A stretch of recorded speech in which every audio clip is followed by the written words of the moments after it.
You don't rise by accident. You don't suddenly become a force that darkness fears just because you read a few books or lit some incense. No, a demon killer vibration is something ancient that lives inside you. It doesn't awaken politely.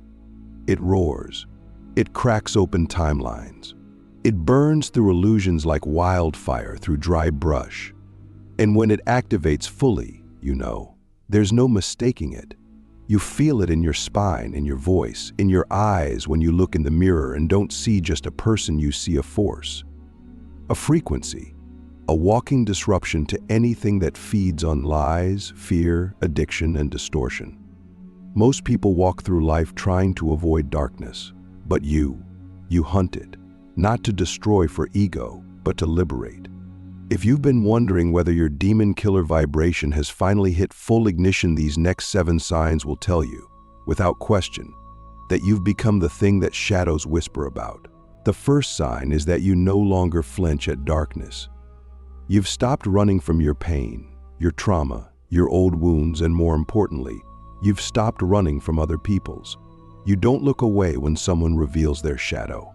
You look through it.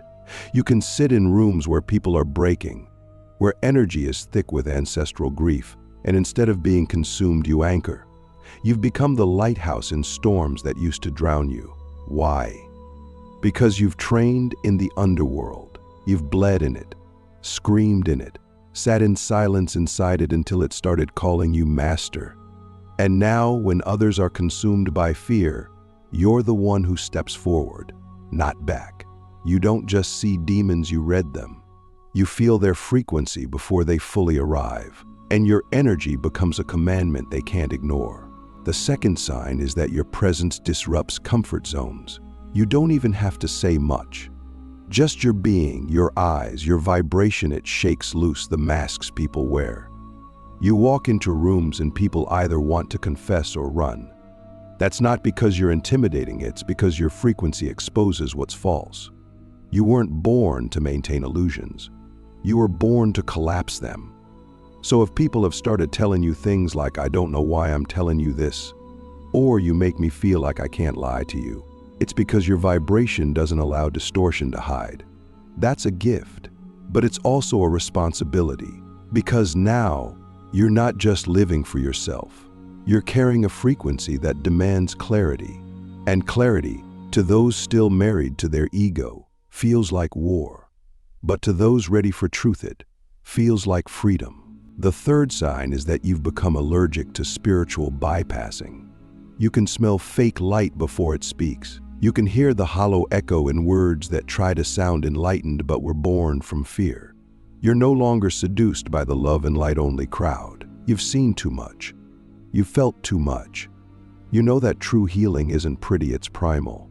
It's sacred rage. It's grief that purifies. It's shadow work so deep it feels like death and rebirth in a single breath. You're not here for surface-level healing anymore. You're not here for aesthetic spirituality. You're here to exercise the root. And that means calling out fake gurus, manipulative teachers, and spiritual narcissists who use light as a weapon. You're not afraid to walk alone if it means walking in truth, because the demon killer in you bows to nothing but authenticity. The fourth sign is that your intuition has become surgical. You don't just feel energy, you slice through it. You can hear the lie behind the compliment. You can feel the wound behind the anger. You can sense the entity behind the addiction. You walk through the world like a radar tower. But you've also learned not to speak on everything. Because power isn't just knowing, it's choosing when to act. You've learned the discipline of silence, the strategy of stillness. You don't need to prove what you know anymore. You let your energy speak first. And when you do speak, it lands like thunder. That's how you know your vibration has graduated from seeker to sentinel. You've become the watcher at the gate. And anything that tries to enter your field without alignment, it gets burned before it ever reaches you. The fifth sign is that you've stopped negotiating with your shadows. You no longer beg your addictions to go away. You no longer try to fix your inner darkness. You own it. You wear your scars as armor. You've learned that demons don't respond to begging, they respond to boundaries. You've stopped asking your wounds for permission to heal. You've stopped waiting for the perfect moment, the perfect teacher, the perfect ritual. You became the ritual. You are the altar. The war between your higher self and your shadow self, you ended it not by picking a side, but by integrating both. That's what makes your vibration lethal to lower entities. You've left them no entry point, no self-hate to latch onto, no guilt to manipulate, no shame to feed on. You've sealed your field, and now your very breath is a banishment. The sixth sign is that your dreams have become battlegrounds and you're winning. You've stopped being the victim of sleep paralysis, night terrors, or spiritual attacks. You're the one doing the chasing now. You lucid dream with intent. You astral travel with clarity. You know how to call in protection, how to cleanse your field before bed, how to shield your subconscious. You understand that the dream world is not just a playground, it's a training ground. You fought entities in your sleep and woken up stronger. You've seen glimpses of your past lives, your soul contracts, your divine allies, and you no longer dismiss it as just a dream. You take it seriously. Because a real demon killer doesn't just fight in the physical. They fight in the hidden realms. And the more you master those realms, the more fearless you become here. The seventh and final sign that your demon killer vibration is awakened at full force is this. You've stopped fearing your own power. You've stopped diluting your presence to make others comfortable. You've stopped pretending you don't feel when you feel everything. You've stopped lowering your voice, your standards, your frequency. You finally understand that your power isn't too much, it's medicine. A medicine this world is starving for. You've accepted that not everyone will understand you. Not everyone will like you. But those who are meant to rise will recognize you. Because you're not just a person anymore.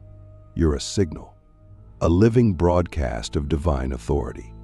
And when demons hear that signal, they either run or they kneel. So now I'll ask you the question that only the awakened can answer with full honesty. Are you still pretending to be human, or are you finally ready to embody the ancient force you came here to be? Because if even one cell in your body just said, "I'm ready," then congratulations. You're not just watching this video. You're being activated by it. The exorcist frequency, how to walk among shadows without absorbing their poison. When your demon killer vibration awakens, the real battlefield isn't just in your outer world, it's in your inner hygiene. You don't just need strength, you need spiritual precision. You're no longer just a student of light, you're a guardian of the veil. And that level of responsibility means learning how to walk through realms of distortion, manipulation, and raw shadow energy, without letting even a single drop of poison enter your field. This is where many spiritually gifted people fall. They awaken their power, but they don't yet know how to carry it. They walk into spiritual war zones with an open heart and no armor. They absorb everything around them like emotional sponges, and then wonder why their nervous system is burning, why they feel drained, haunted, or off-center. But you, if you're here, it means you're being called to refine your vibration. Not just radiate light, but command it. Not just sense demons, but cleanse them without contamination. The first key to walking among shadows without being poisoned is energetic neutrality. This doesn't mean you don't feel. It means you don't attach. You're not here to take sides in every energetic battle. You're not here to emotionally react to every projection, every frequency, every wounded outburst. You're here to observe, assess, and respond from alignment. This is the beginning of the exorcist frequency of vibration so stable, so anchored, that even the darkest entities cannot find a hook in you. When someone lashes out in pain, you don't absorb it, you read it. When you walk into a room filled with chaos, you don't become part of it, you recode it. But this takes discipline. You must train your energy to remain sovereign. That means daily recalibration, breathwork, cleansing, silence, intention. You don't just have high vibration, you maintain it like a warrior sharpens a blade. The second key is discernment disguised as detachment. You don't need to heal everything you touch. That's ego wearing a savior mask. The true exorcist doesn't intervene unless called by spirit. You must learn to feel the difference between an invitation and an intrusion. Some energies are asking to be witnessed. Others are testing your boundaries. When your vibration is high, you become a magnet for wounded souls, psychic vampires, and parasitic entities disguised as helpful people. You have to get surgical with your yes. You must stop confusing compassion with self-erasure. Not everyone who needs help is your assignment. Not every pain is your portal. You are allowed to walk away. You are allowed to say, "Not mine." And in doing so, you preserve the fuel you need for the real battles, the ones that matter on a soul level. A true demon killer vibration doesn't just repel darkness, it transmutes it. But that kind of spiritual chemistry requires deep purification. You've got to detox your field constantly. Think about it. If you were a surgeon, would you enter an operating room without washing your hands? Of course not. Yet so many people try to do deep spiritual work while carrying unprocessed pain, resentment, or confusion. Your field becomes the tool, and that tool must be clean. Clean doesn't mean perfect, it means honest. It means you faced your own shadows and integrated them. It means you're not projecting your stuff while pretending to heal others.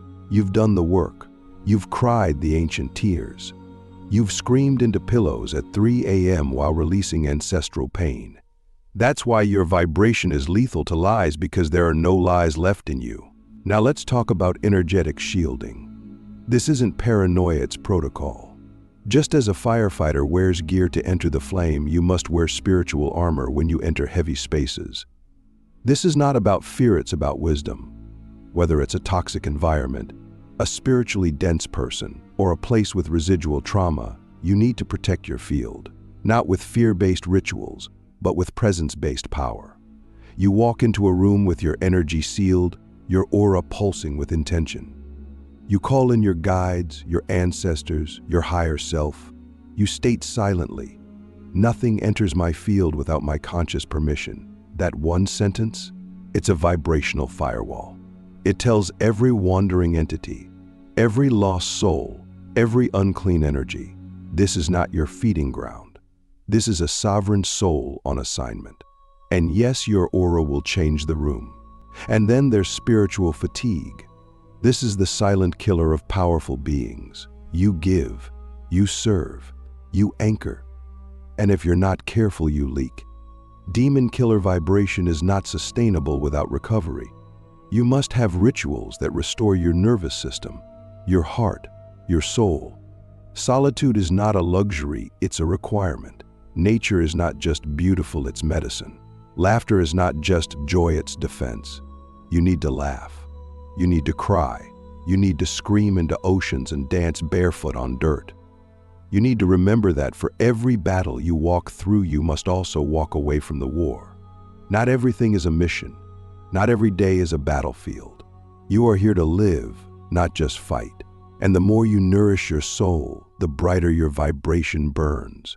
And the brighter you burn, the less darkness can approach without being transformed. Perhaps the most important aspect of maintaining your exorcist frequency is this: humility. Power without humility is corruption. You must remember that you are not the source, you are the channel. You don't cast out demons because you're superior. You do it because you're aligned. You don't burn through darkness because you're better, you do it because you're called. The moment you begin to think you are above others because of your power is the moment your vibration begins to rot. Stay humble, stay human, stay connected. The most powerful exorcists I've ever met are the ones who still cry during meditation, who still ask for help, who still bow to the mystery. Because they know this truth: the day you stop being a student of spirit is the day your power becomes counterfeit. So I'll ask you now, are you still trying to save the world? Or are you finally learning to save your energy for the battles that matter? Are you still absorbing what doesn't belong to you? Or are you becoming the kind of frequency that nothing can cling to unless it's ready to evolve? Because that's what the exorcist frequency really is. It's not about drama, it's about clarity. It's about walking through spiritual war zones with your head high, your field clean, and your soul unshakable. It's about being the one who doesn't flinch when others fall apart. You don't flinch because you remember who you are. And that memory, It's your sword, the unshakable flame. How to become the final trial for every demon you encounter. When your demon killer vibration reaches its full maturity, you stop being reactive and you become reality defining. You're no longer just someone who clears energy, protects their space, or repels interference. You become the final trial, the last door every dark force must face before it either evolves or vanishes. You become the flame that exposes what is real and burns what is false. You don't just survive spiritual warfare anymore, you end it. When something enters your field, it either transforms or flees. And the reason this happens isn't because you fight harder. It's because you've become unshakable. Your frequency is so aligned with truth, so fused with divine will, that darkness cannot find a foothold, not because it's not trying, but because there's nothing left to feed on. This is the final level. The level where you become the test, the fire, the reckoning. The first quality of this final vibration is radical stillness, not passive, not frozen. This is sacred stillness, the kind of inner silence that doesn't need to push or pull. It simply is. You've stopped reacting to chaos, not because you're numb, but because you are centered. You don't get pulled into energetic dramas, psychic attacks, or spiritual ego games. You hold your vibration like a mountain holds the sky. And from that stillness, everything else becomes visible. You see the attachments. You see the manipulation. You see the fear masking as wisdom. And you don't need to attack it. You simply exist in truth. And that truth rearranges the space. And here's the deeper secret. Demons don't fear your weapons. They fear your inner equilibrium. Because they know that once you stop reacting, they've already lost. The second quality is non-negotiable alignment. At this stage, your life becomes a frequency transmitter. Every word, every action, every choice either amplifies your power or leaks it.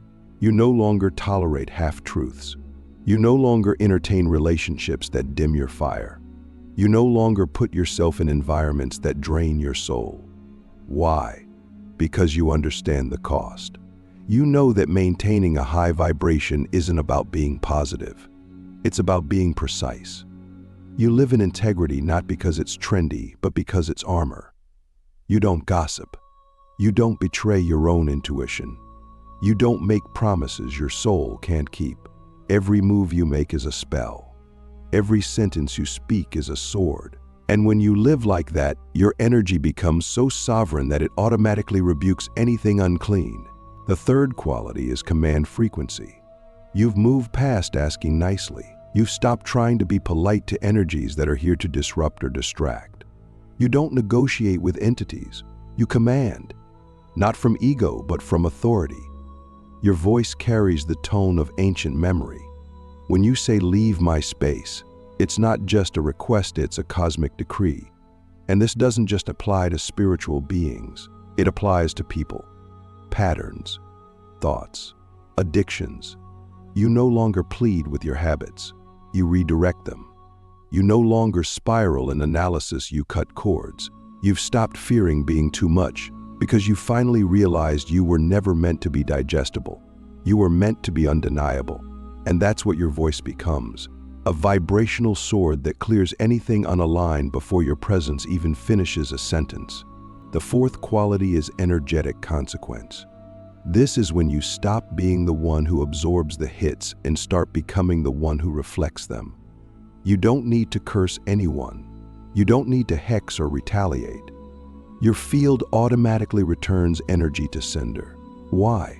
Because you've set your vibration to a level of divine law. When someone sends hate, it hits your field and bounces. When someone lies in your space, it collapses in their throat. You don't even have to fight. You just exist. And that existence is a mirror so clean, so direct that anything sent toward you becomes a boomerang. This is not karma in theory, it's karma in real time. And when people feel it, they either rise or they retreat. Because whether they admit it or not, they feel it. Your energy comes with consequences. The fifth quality is soul-level memory. You remember who you are not as a personality, but as a force. You remember your lifetimes as a guardian, a seer, a flame bearer. You remember rituals you never learned.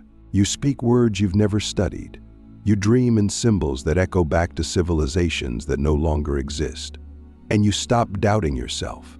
Why? Because you've activated cellular memory. Your soul is no longer sleeping. You know you didn't come here to play cute spiritual games.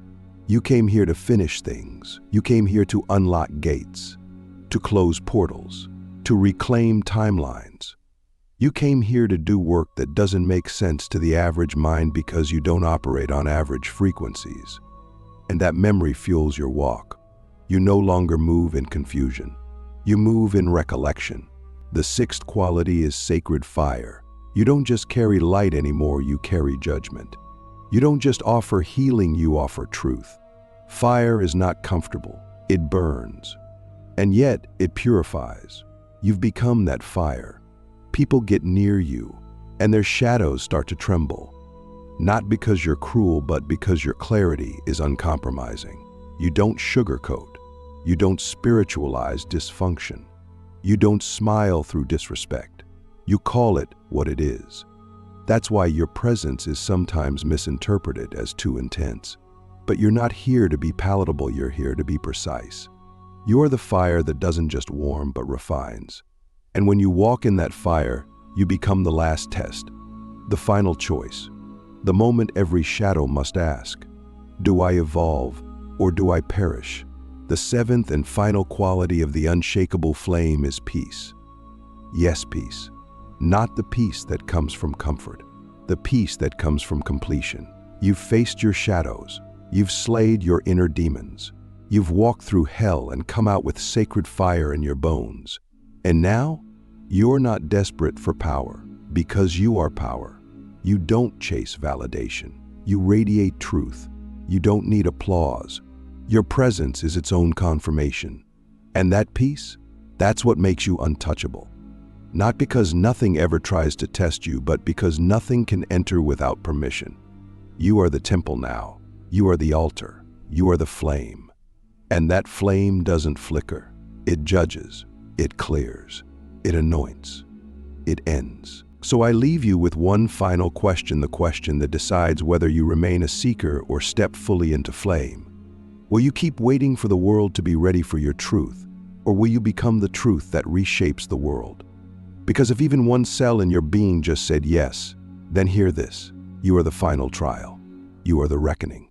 You are the unshakable flame, and it's time the spiritual world remembers your name.